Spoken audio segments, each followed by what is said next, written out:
Deion Sanders has never been one to stay quiet, and this time he's unleashed a storm that puts the NFL media on notice.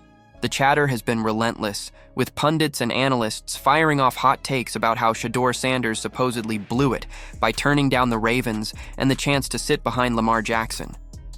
To them, it was arrogance, entitlement, a rookie who didn't know his place. But Deion, as both a Hall of Famer and a father, wasn't going to let the narrative spin unchecked. He came out swinging, pointing out what few dared to admit. In the NFL, no superstar quarterback has ever truly developed his backup. It doesn't happen. It's a myth the media sells. But the league's reality tells a different story. The truth, Deion argued, is that the NFL is not a place for grooming. It's a business of performance, a battlefield where every snap counts.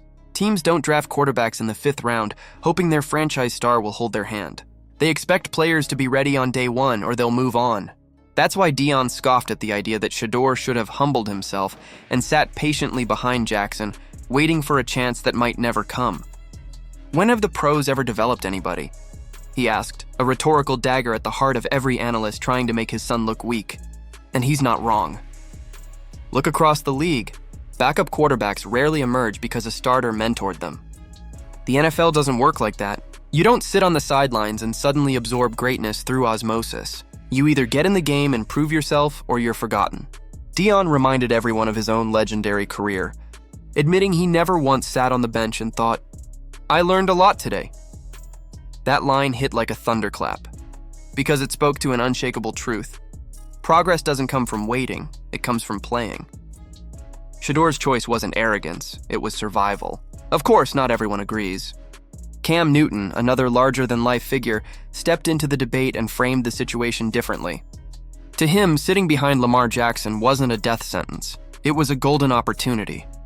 Newton argued that shadowing a player like Jackson would have been about more than just the X's and O's.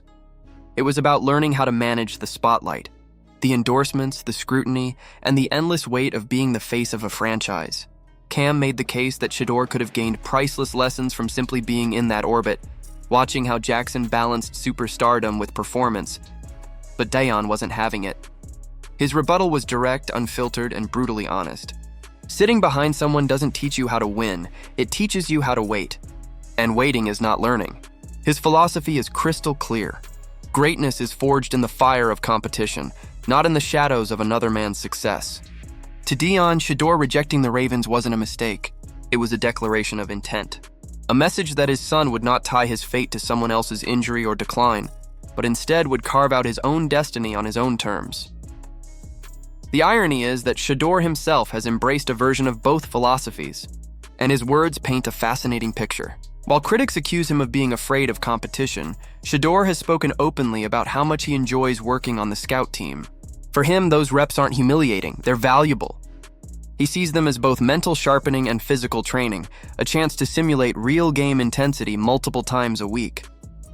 In fact, he admitted he'd rather play 6 games a week in practice than wait for a single game on Sundays. That hunger, that willingness to embrace constant reps, speaks volumes. He's not dodging development, he's redefining it. Even NFL veterans are siding with Deion. Travis Kelce echoed his point, saying flat out that no one can teach you how to master the game. Teammates can offer tips, but in the end, you have to figure it out yourself. Running routes, making reads, handling pressure. Those are skills learned only by being in the moment, by repetition, by failure and adjustment. Jason Kelce backed it up with his own story from Philadelphia, admitting that his coaches told him from the jump, "Don't make a mess and you'll be the starter." That trust, that immediate responsibility, fueled his rise. He didn't waste years on the sidelines. He took the opportunity and ran with it, and now Shedeur is on the verge of doing the same. Browns quarterback coach Bill Musgrave has already confirmed that Shedeur will get his chance, and soon. He's not being groomed as a long-term project. He's being prepared for the real thing. Alongside Dillon Gabriel, he's immersed in the game plan, throwing constant reps and staying ready because he's literally 2 snaps away from stepping into the huddle. The competition between him and Gabriel is intense, but it's also sharpening both quarterbacks. In Cleveland, the door isn't closed, it's wide open. And when opportunity meets preparation, the rest of the league better watch out. This is where Deion's philosophy crystallizes into something undeniable. He's not saying Shedeur deserves a free pass. He's saying that his son is doing the work, embracing the grind, and preparing for the inevitable moment when the spotlight hits him. That's why he keeps telling Shedeur, be patient, but be ready. And that's why he dropped his bold prediction. When the time comes, it's going to happen fast. And it's going to change everything. The media can twist the narrative all they want. They can try to paint Shedeur as arrogant, ungrateful, or entitled. But the facts tell a different story. The kid isn't hiding. He's not sulking. He's putting in the work, leading scout team reps, and earning the respect of coaches and teammates alike. His opportunity is coming, and when it does, all the noise will fade. Because in this league, results are the only argument that matters. So, now the question is this: was Deion right to defend his son and call out the myth of NFL development, or was Cam Newton onto something when he said there's value in learning from a superstar like Lamar Jackson?